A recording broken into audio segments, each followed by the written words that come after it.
बदलते हुए समय में हमें अपनी भाषाएं बचानी भी हैं और उनका संवर्धन भी करना है। अब मैं आपको झारखंड के एक आदिवासी गांव के बारे में बताना चाहता हूं।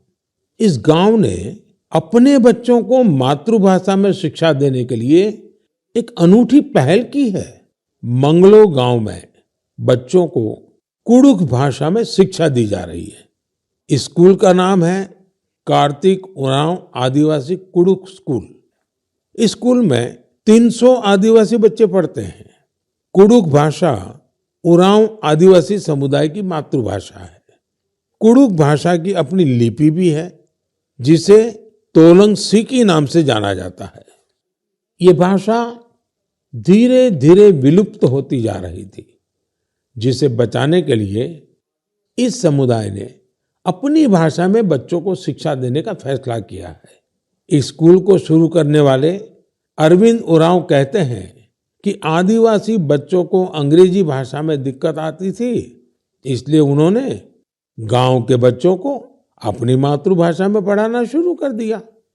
उनके इस प्रयास से बेहतर परिणाम मिलने लगे तो गांव वाले भी उनके साथ जुड़ गए। अपनी भाषा में पढ़ाई की वजह से बच्चों के सीखने की गति भी तेज हो गई है। हमारे देश में कई बच्चे भाषा की मुश्किलों की वजह से पढ़ाई बीच में ही छोड़ देते थे।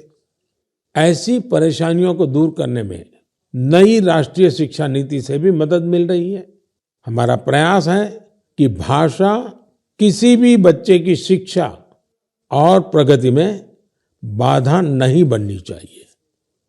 साथियों, हमारी भारत भूमि को हर कालखंड में देश की विलक्षण बेटियों ने गौरव से भर दिया है। सावित्रीबाई फुले जी और रानी वेलु नाचियार जी देश की ऐसी ही दो विभूतियां हैं।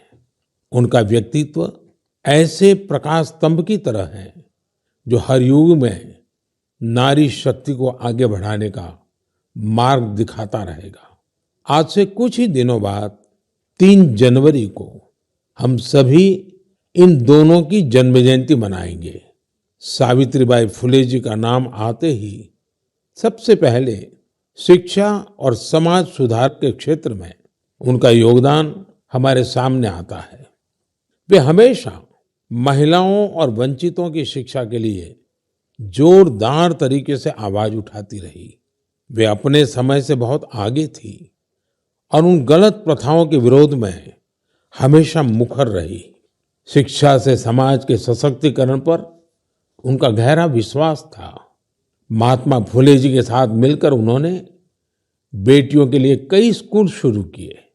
उनकी कविताएं लोगों में जागरूकता बढ़ाने और आत्मविश्वास भरने वाली होती थी। लोगों से हमेशा उनका यह आग्रह रहा कि वे जरूरत में एक दूसरे की मदद करें और प्रकृति के साथ भी समरसता से रहें। वे कितनी दयालु थी, इसे शब्दों में नहीं समेटा जा सकता। जब महाराष्ट्र में अकाल पड़ा तो सावित्रीबाई और महात्मा फुले ने जरूरतमंदों की मदद के लिए अपने घरों के दरवाजे खोल दिए। सामाजिक न्याय का ऐसा उदाहरण विरले ही देखने को मिलता है। जब वहां प्लेग का भय व्याप्त था तो उन्होंने खुद को लोगों की सेवा में झोंक दिया। इस दौरान वे खुद इस बीमारी की चपेट में आ गई। मानवता को समर्पित उनका जीवन आज भी हम सभी को प्रेरित कर रहा है।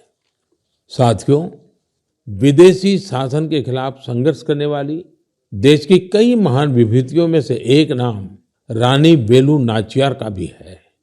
तमिलनाडु के मेरे भाई बहन आज भी उन्हें वीरा मंगई यानी वीर नारी के नाम से याद करते हैं। अंग्रेजों के खिलाफ रानी वेलु नाचियार जिस बहादुरी से लड़ी और जो पराक्रम दिखाया, वो बहुत ही प्रेरित करने वाला है। अंग्रेजों ने शिवगंगा साम्राज्य पर हमले के दौरान उनके पति की हत्या कर दी थी, जो वहां के राजा थे। रानी वेलु नाचियार और उनकी बेटी किसी तरह दुश्मनों से बच निकली थी।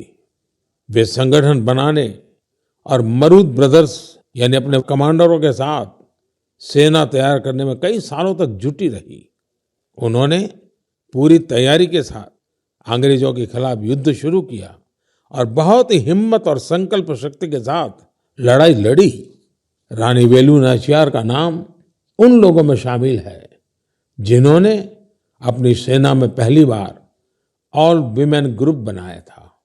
मैं इन दोनों वीरांगनाओं को श्रद्धा सुमन अर्पित करता हूं।